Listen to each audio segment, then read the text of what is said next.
The samurai had a concept that separated the ones who survived from the ones who were killed. And it's not speed, skill, or strength. It was called mushin. And once you understand it, you'll never look at strength, discipline, and decision-making the same way again. Mushin literally translates to no mind. It is the state where action happens without thought, without the internal conversation of, should I? What if I fail? Can I? The samurai believed that if you think during a fight, you are already dead. Because thinking creates a gap, and in that gap lives doubt, hesitation, and defeat.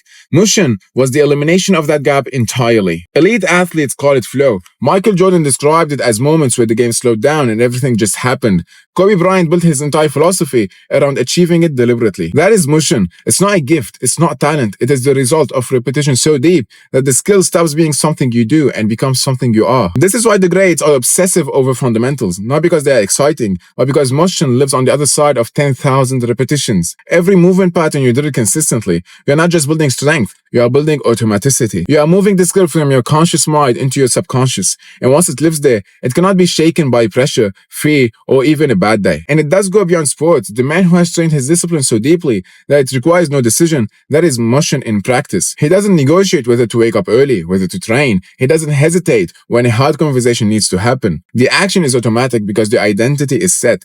Mushin is not just a fighting technique. It is a way of existing. The samurai spent years, even decades, drilling the same sword technique, not because they were obsessive, but because they understood that when the moment comes, there will be no time to think. The body had to already know. Most people wait to feel ready. The samurai made readiness irrelevant. You're not trying to be motivated every single day. You're trying to get to the point where motivation is irrelevant, where who you are makes the decision before your mind even gets involved. That is mushin. And the only way there is deep, consistent, obsessive repetition.